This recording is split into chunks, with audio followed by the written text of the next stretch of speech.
Have you ever looked up at a huge bridge or maybe a massive crane and just wondered, how in the world does that not just snap in half? Well, the answer is all about understanding bending. And in this explainer, we're going to pull back the curtain on the invisible forces that engineers absolutely have to master to keep our world from falling down. Okay, let's just dive right in. Look at this crane. It's built to lift unbelievable amounts of weight without failing. But you have to realize, gravity and all that weight, they're creating these intense, powerful forces inside those steel beams, trying to make them bend and eventually break. So the big question is, how do engineers build something like this with so much confidence? And that question, well, it really gets to the heart of the fundamental challenge for any structural engineer. See, it's not just about the obvious stuff you can see on the outside, like the load being lifted. It's all about what you can't see. The real secret, the absolute key to designing safe structures, is being able to see and calculate all the hidden stresses that are happening deep inside the materials. The job is to make the invisible visible. So, to get a handle on these internal forces, we need to zoom in on one of the most basic, most important building blocks of all, the beam. So what even is a beam? Well, in engineering talk, it's pretty much any long, straight piece of material that's designed to hold up weight that's pushing on it from the side. Think of the joists under your floor, or the wing of an airplane, or the deck of a bridge. Yep, those are all beams. And of course, not all beams are set up the same way. What you're seeing here on the left is a simply supported beam. It just rests on supports at either end. But on the right, that's a cantilevered beam. It's locked down at one end and then hangs freely at the other, kind of like a diving board. And trust me, how a beam is supported totally changes how it acts when you put a load on it. All right, now it's time to actually name those invisible enemies we've been talking about. When it comes down to it, there are two main internal forces that every beam has to fight against, something called shear and something called moment. Okay, so first up is shear force, which engineers just call V. Think of it as a slicing action. It's like different parts of the beam are trying to slide right past each other, just like the two blades of a pair of scissors. Then you have the bending moment, or M. This is the force that's actually trying to make the beam curve or bend. It's the exact same force you feel when you try to snap a twig over your knee. So this brings up a pretty big problem, right?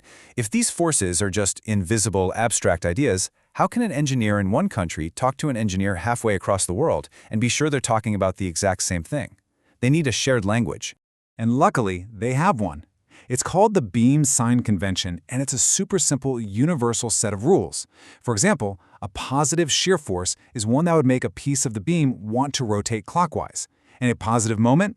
That's any force that bends the beam into a smile shape so that it could literally hold water. This simple idea means everyone is always on the same page. So here's the crucial part. It's not enough to just know these forces exist. To build anything safely, an engineer has to know exactly where inside that beam the forces are the absolute strongest. They need to find the danger zones.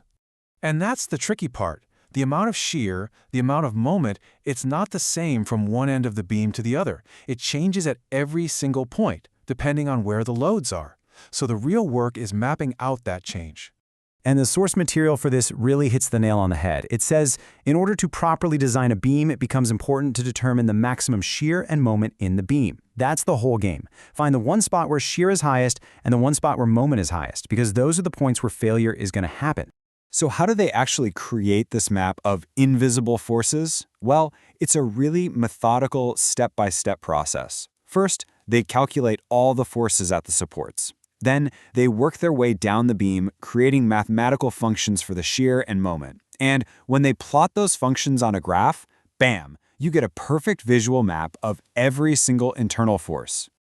And this is where it all pays off. That map of internal forces, it's not just some homework problem. It is the absolute blueprint for designing structures that are both safe and efficient. These maps have official names, by the way. You have the shear diagram, which shows you that slicing force, and the moment diagram, which shows the bending force. And together, these two graphs tell an engineer basically everything they need to know. And this is what's so powerful about them. These diagrams show the exact value of those hidden forces at any spot along the beam. They pinpoint the precise location of the maximum forces. And in short, they reveal a beam's most vulnerable points with total mathematical certainty. So really, you can think of these diagrams as the ultimate blueprint for strength. They literally tell an engineer, hey, right here, this is the spot where the beam is under the most stress, so you better make it strongest right here. It allows for pure efficiency, making sure the material is only put where it's absolutely needed most. So the next time you're driving over a bridge or you see a skyscraper going up, you'll know that its safety is no accident. It's the result of engineers who have meticulously mapped out all of these invisible forces to shape steel and concrete in the smartest way possible. Which kind of makes you wonder, right? Now that you know how they find a structure's weakest points, what do you see differently around you?